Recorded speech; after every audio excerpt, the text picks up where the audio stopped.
Hello, j'espère que vous allez bien. Pour ma part, ça va super bien et bienvenue dans cette nouvelle vidéo face cam. Ça fait très longtemps et ça fait très plaisir. J'espère que vous êtes abonnés à ma chaîne parce que je sais qu'il y en a beaucoup qui regardent mais qui ne sont pas abonnés. Avant de commencer, abonnez-vous à ma chaîne si ce n'est pas encore fait, activez la cloche, etc., etc. On va vous supplier ou pas? Bon, comment je gère mon budget pour vivre avec moins de 1000 € par mois? Alors, il faut savoir que oui, c'est possible de vivre avec moins de 1000 € et pour ça, il faut savoir gérer son budget, tout simplement. Déjà, il y a deux choses. Vous pouvez trouver ce conseil partout. Partout, et c'est limite même pas un conseil, c'est quelque chose de naturel à faire automatiquement. Si tu le fais pas, je ne comprends pas. Tu prends un petit carnet où tu gères tes dépenses. Ce petit carnet, en gros, tu notes tous tes revenus, tout ce qui rentre dans ton compte, tout, CAF, Pôle emploi, peu importe, salaire, tu calcules tout. Pas des choses par-ci par-là, vraiment que tu es sûr que ça rentre dans ton compte tous les mois. À côté, tu vas faire toutes tes dépenses fixes. Ça veut dire que c'est tout ce qui sort tous les mois de ton compte sans exception. Ça veut dire que tu n'as pas le choix, c'est comme ça. Le loyer, le téléphone, la box, l'assurance auto, assurance habitation, tout. Ensuite, quand tu as tout calculé, tu vas déduire ça de ton salaire fixe. Tu déduis tes dépenses fixes de ton salaire fixe. Tout simplement. Et tu mets ça de côté. Et le salaire qui reste, en gros, l'argent qui te reste, c'est avec ça que tu gères tout le reste. Ça veut dire les dépenses courantes, les dépenses occasionnelles. Parce que tu as déjà tout calculé. Et avant de commencer à utiliser les dépenses fixes, les dépenses courantes et les dépenses occasionnelles, moi, ce que je fais, écoutez bien, je laisse toutes mes factures passer. Mais le plus important que je laisse passer, c'est le loyer. Les personnes qui disent qu'ils n'ont pas payé leur loyer du mois, c'est tout simplement parce que vous n'avez pas su gérer. Vite, je suis désolée de dire ça. Je préfère ne pas faire les courses tant que mon loyer n'est pas passé. C'est un conseil. Parce que tout simplement, si ton loyer ne passe pas, ça va se répéter comme ça, 1 ou 2 fois, 3 fois. Plus personne ne va te faire confiance pour te donner un appartement. Tout simplement. Ensuite, je gère tout le reste. Mais sachez que même tout le reste, j'ai toujours bien payé.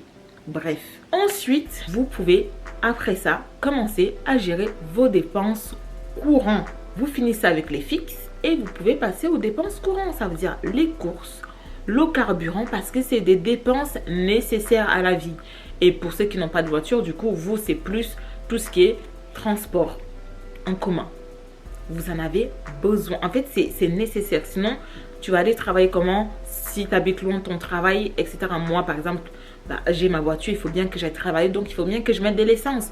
Donc, les dépenses courantes en deuxième position.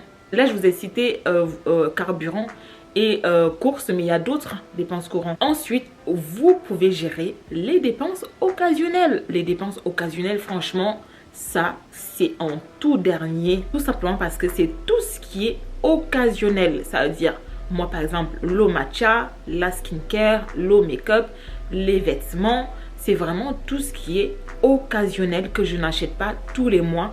C'est des choses que j'achète occasionnellement, en fait, quand je n'ai plus. Par exemple, la skincare, si j'en ai plus, il va falloir renouveler. Mais ça peut être au bout de 3 à 4 mois, par exemple. 2, 3, 4 mois. C'est occasionnel. Mon matcha, ça peut aller jusqu'à 2 à 3 mois, en fait. Que je rachète mon matcha. Je n'achète pas mon matcha tous les mois, par exemple. Je parle aussi, par exemple, à la crème du corps. Vous avez vu, j'avais acheté 2 boîtes dernièrement. Dites-vous que là, je vais rester un petit moment sans acheter de crème pour le corps. Pareil pour la skincare, le visage, la crème pour le visage. Vous voyez, c'est occasionnel. Mes ongles, par exemple, j'ai acheté plein de paquets.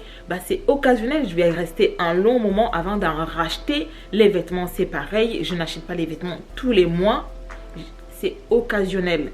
C'est-à-dire que cet argent qui va vous rester, c'est l'argent que vous allez faire. C'est limite plaisir, sauf occasionnel, ça peut rentrer aussi par exemple le médecin. Si vous allez chez le médecin parce que vous êtes malade, vous n'avez pas le choix. Ou si genre vous voulez pas aller chez le médecin, vous pouvez aller vous acheter des médicaments, c'est occasionnel. C'est des choses qui n'arrivent pas tout le temps en fait, tous les mois. Et c'est pour ça qu'en fait les dépenses occasionnelles, ce que je fais habituellement, c'est que je fais le point sur toutes mes dépenses occasionnelles. C'est-à-dire que je regarde si je n'ai plus de skincare, je note. Si je n'ai plus de crème pour le corps, je note. Si je n'ai plus... En fait, c'est même pas... Je n'attends même pas de savoir si je n'ai plus totalement. Je commence à voir en fait si il m'en reste un tout petit peu en fait. Là, je me dis, oula, je note. Je me dis, le mois prochain, attention, ça va rentrer dans tes dépenses occasionnelles. Si je n'ai plus ma crème pour le visage, je note. Genre, je me vois qu'il en reste un peu. Je me dis, il en reste un peu. Ça va rentrer dans tes dépenses occasionnelles du mois prochain. Vous voyez un peu, enfin, il va falloir gérer ça. Vous notez tout en fait, l'hygiène, etc., etc. Vous notez tout ça. Il va falloir faire ces 3 points-là, dépenses fixes, courantes et occasionnelles. Vous avez besoin. Et les 2 premières dépenses fixes et courantes, c'est toujours les premiers. Occasionnel, c'est à la fin. C'est comme ça que moi, je gère mon budget. Pour les dépenses courantes, par exemple, pour les courses, fixez-vous un budget. Moi, par exemple, pour mes courses du mois, je fais mes courses au mois et pas à la semaine. Je trouve qu'au mois, c'est beaucoup mieux. Je m'explique. Parce qu'en fait, au mois, j'achète en fait par exemple des pâtes, du riz qui vont me durer un mois parce que je vis toute seule déjà de 1. J'achète pareil les légumes et la viande qui va me durer un mois.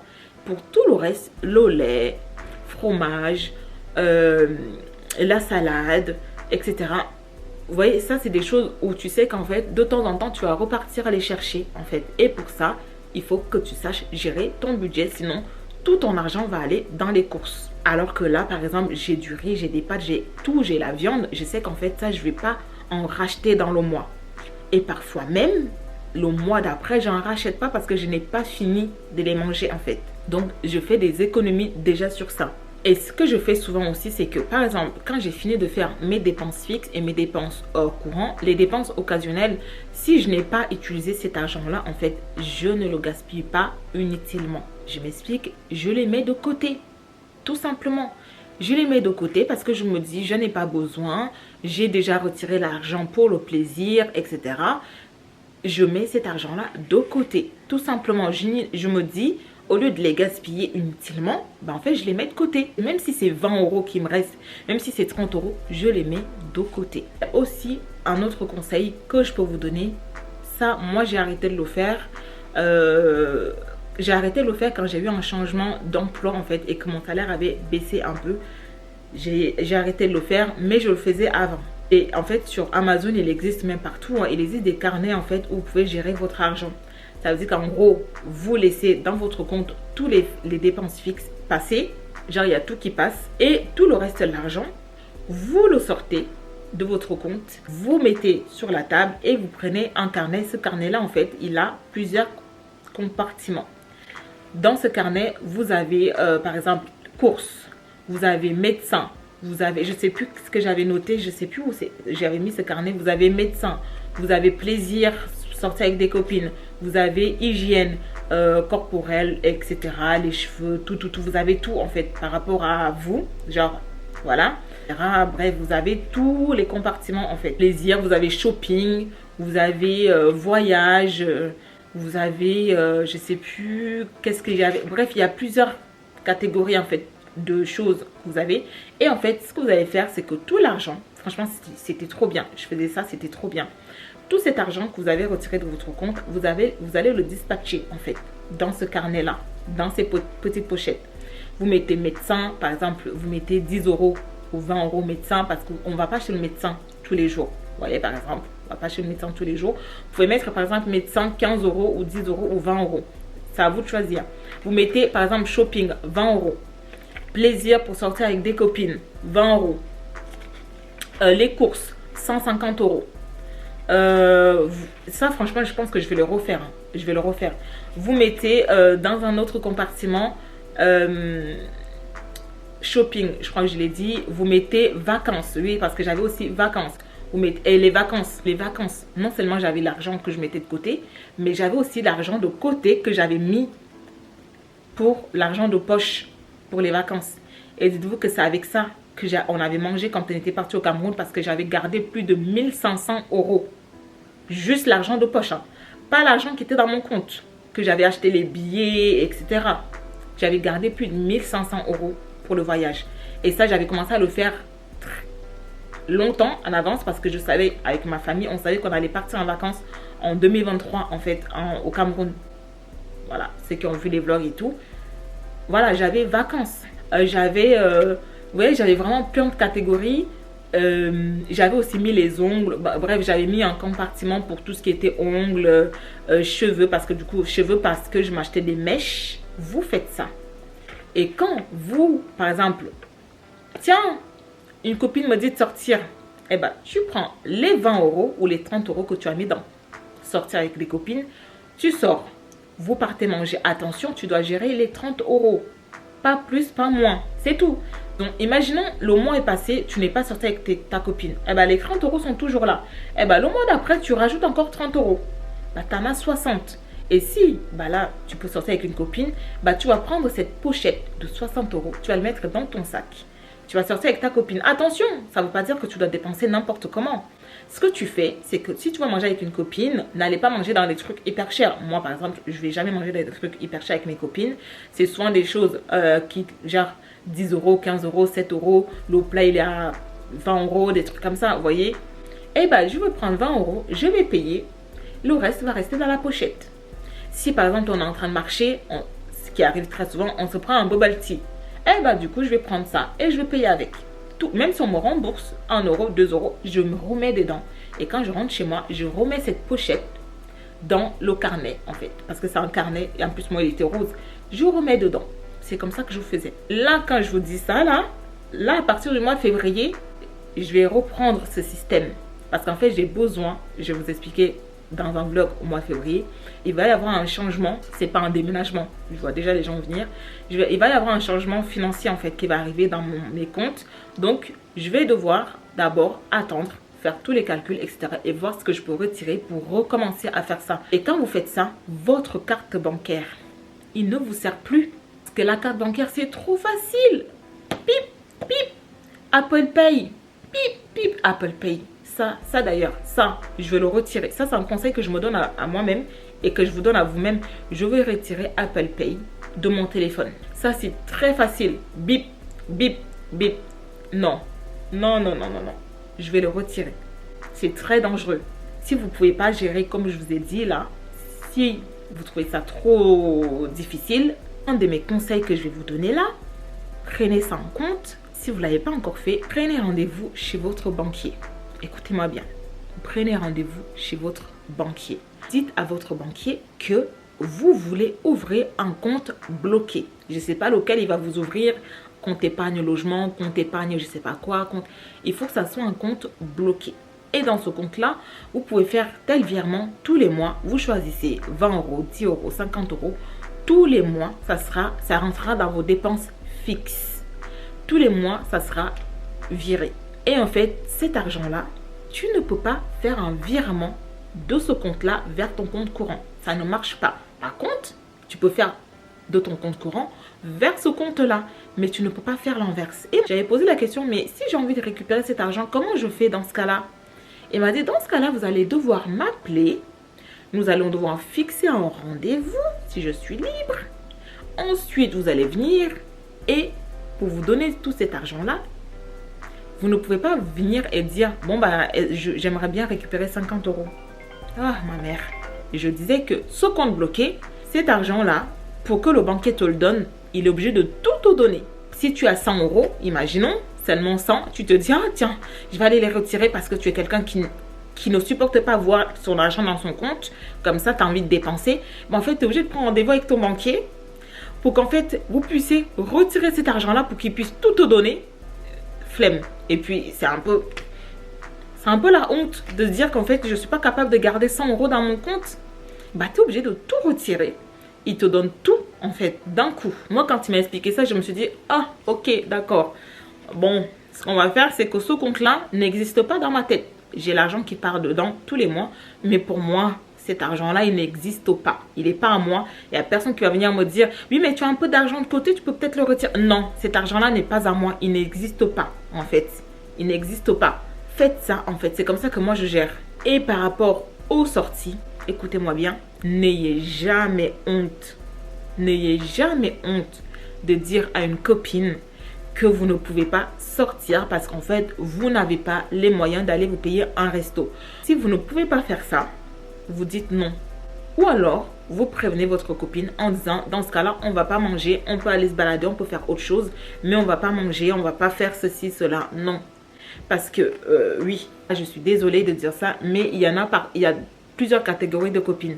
Il y a les catégories, en fait, qui sont comme vous, qui gagnent leur vie et qui font attention à leurs dépenses, qui ont des factures et qui savent c'est quoi avoir des responsabilités. Je prends l'exemple de Dominique, par exemple. Dominique, elle est comme moi, elle vit comme moi, elle a son appartement, elle a ses factures, elle a une voiture à payer, etc. Elle a un salaire, vous voyez. Il faut qu'elle gère son salaire, qu'elle gère ses dépenses, etc.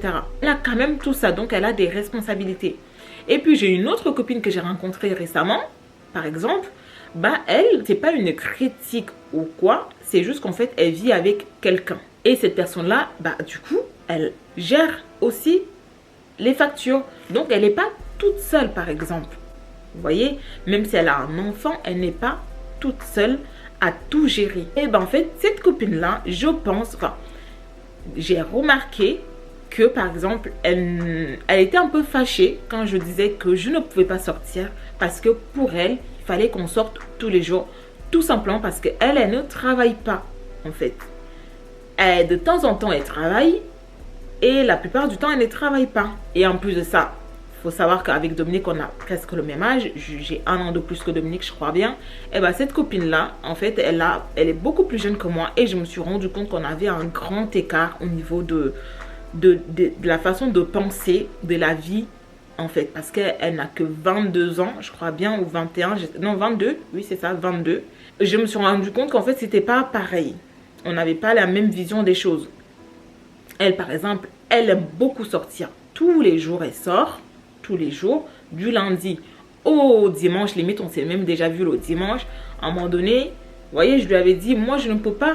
Parce que ça fait trop de dépenses pour moi, en fait. Je ne peux pas vivre comme ça. Je ne peux pas me permettre ça. Je peux sortir 1 ou 2 fois par mois. Mais je ne peux pas me permettre de sortir tous les jours presque comme toi. Je ne peux pas me permettre de faire ça. Moi, je n'ai pas quelqu'un pour m'aider derrière. En fait, plus tu avances dans ton âge, plus tu n'as plus les mêmes priorités qu'en fait d'autres personnes. Et surtout, n'hésitez pas à dire si oui ou non, vous pouvez ou non. Tout simplement. Prenez l'exemple d'une ancienne copine que j'avais, une de mes anciennes meilleures amies. Bah, elle, par exemple, c'est quelqu'un aussi qui n'a pas d'empathie de ce côté-là. Par exemple, elle gagne très bien sa vie. Si elle a des problèmes, ses parents, elle va ouvrir son compte en banque, elle va voir que ses parents lui ont fait un virement. Par exemple, on n'a pas la même vie. On n'a pas la même vie. Quand elle ne travaillait pas, par exemple, elle ouvrait son compte. Ah bah papa m'a fait un virement de 600 €. On n'a pas la même vie. Et maintenant qu'elle travaille, par exemple, bah, son salaire est beaucoup plus élevé. C'est très bien pour elle. Mais on n'a pas la même vie. On ne peut pas se permettre les mêmes choses. Elle avait une voiture qui était encore très bien, qui fonctionne encore très bien. Et elle voulait une voiture haut de gamme. Eh bien, elle s'est les payer cette voiture haut de gamme. Vous voyez, par exemple, on n'a pas la même vie. Par exemple, si je lui disais, bah non, là, je ne peux pas sortir, j'ai pas l'argent, etc. Bah, elle allait me dire de faire un effort. Mais non, on n'a pas la même vie. On n'a pas les mêmes salaires. Je ne peux pas me permettre, en fait, de me mettre dans... juste parce que je dois sortir avec une copine et dépenser. Non, il faut l'accepter. Et surtout, il faut insister sur le fait que non, là, je ne peux pas. Parce qu'on sait les responsabilités qu'on a, en fait. Vous voyez un peu? N'ayez pas honte de dire je n'ai pas, je ne peux pas. Parce que je n'ai pas. Ok? Une des choses aussi, un conseil que je vous donne aussi, c'est de faire les choses par vous-même. C'est grâce à ça que je gère limite tout mon budget. Je fais les choses par moi-même. Pas encore tout, mais je fais les choses par moi-même. Prenons l'exemple, quand je vivais à Chartres, je ne savais pas encore que je pouvais me faire les ongles moi-même.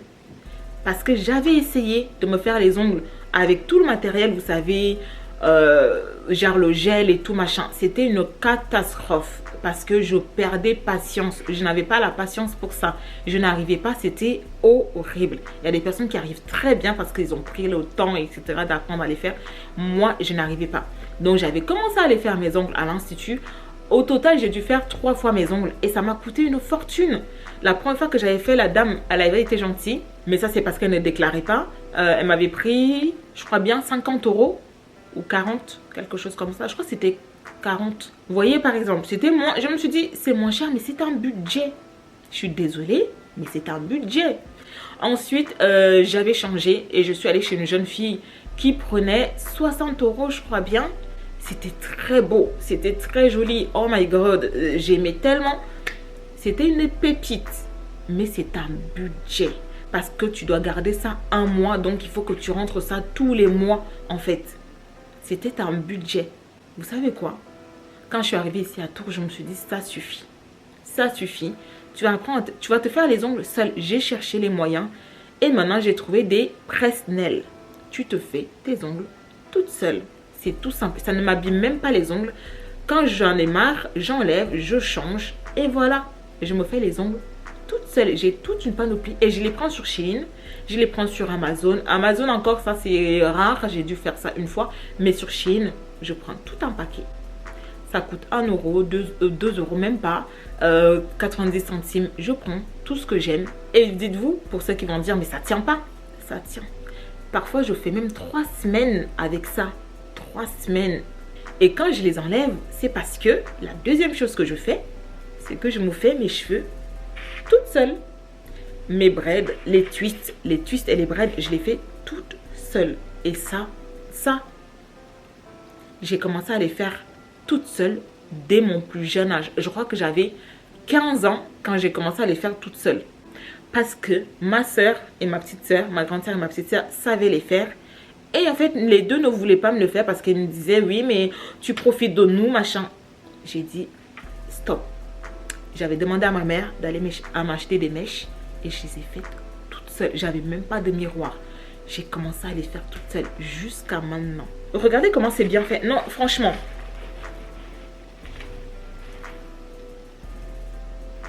Vous voyez ça? Vous voyez comment c'est bien fait? Et bien ça, vous partez faire ça chez une fille, genre les salons de coiffure, elles vont vous prendre entre 70 et 150 €. Rien que ça. Là, je gagne limite 150 € dans mon budget. Vous savez ce que j'aimerais aussi apprendre à faire et un jour, j'ai essayé, j'ai perdu patience, mais un jour, je vais me poser, je vais apprendre à faire des tissages. Parce qu'il y a des personnes qui arrivent. Je vais faire ça un jour, je vais date ça un jour. La seule chose que je ne fais pas encore, toute seule, c'est les cils. Parce que moi, mes sourcils, franchement, je les trouve bien. Je les trouve magnifiques, j'ai pas besoin de les faire, je les touche pas, ils sont bien, ils sont tout fins, ils sont très bien. Vous voyez? C'est juste les cils que je n'ai pas encore commencé à les faire seule.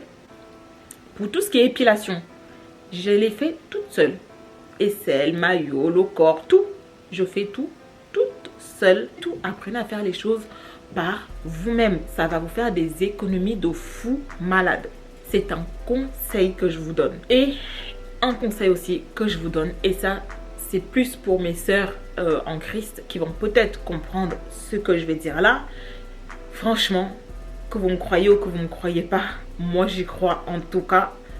C'est qu'il faut prier pour ses finances. Ah, je suis désolée de dire ça. Mais il existe, je sais qu'il y en a beaucoup qui ne vont pas me croire, hein, mais il existe des ennemis des finances. Je vous jure que ça existe. Des personnes qui vont faire que tout l'argent qui va rentrer dans votre compte va sortir sans même que vous ne vous en rendez compte. Il faut prier pour ses finances. Parfois, je vous jure que quand je vois mon salaire et que je me dis je ne suis pas au rouge, j'ai bien géré, je me dis mais c'est obligé, c'est Dieu qui a la main dans mes finances.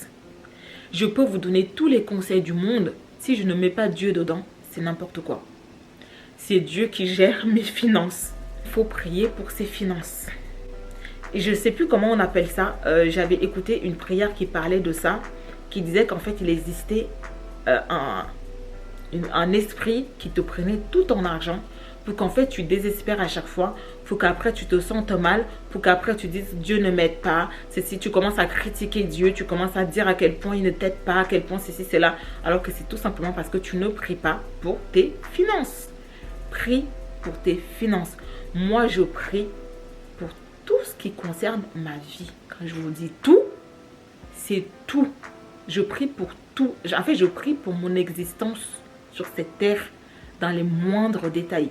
Je pense que si je ne priais pas pour mes finances, je vous jure que je ne m'en sortirais jamais. C'est Dieu qui a la main sur mes finances. Et je vous jure, il y a des personnes qui peuvent gagner 20 000 euros. Et ben en fait, ils ne vont même pas savoir où cet argent est passé. Qu'est-ce que j'en ai fait? 40 000 euros? Mais j'ai fait quoi avec? Je ne comprends pas. Parce qu'ils ont mal géré. C'est comme ça que moi, je gère mes finances. Voilà. Je sais que cette vidéo, elle est partie un peu n'importe comment. Mais voilà. J'espère que ça a quand même pu vous donner, vous aider. Je ne sais pas. Dites-moi. Mais voilà. J'espère que j'ai été claire. J'espère que je vous ai donné des conseils. J'espère que j'ai pu parler pour vous aider, etc. Si c'est le cas, tant mieux. Si c'est pas le cas, je suis désolée. Moi, j'ai vraiment du mal à structurer tout ce que je dis parce que je pars un peu dans tous les sens, je parle beaucoup, etc. Machin. Donc voilà. J'espère vraiment que cette petite vidéo vous a plu. Si c'est le cas, n'hésitez surtout pas à vous abonner à ma chaîne si ce n'est pas encore fait. Abonnez-vous aussi sur mon compte Instagram que je vous laisse quelque part par ici. Et activez aussi la cloche pour ne rien louper de mes prochaines vidéos. Je vous fais des gros bisous. Je vous dis à bientôt pour une nouvelle vidéo. Jusqu'ici, prenez soin de vous. Payez amour sur vous les gars. Ciao!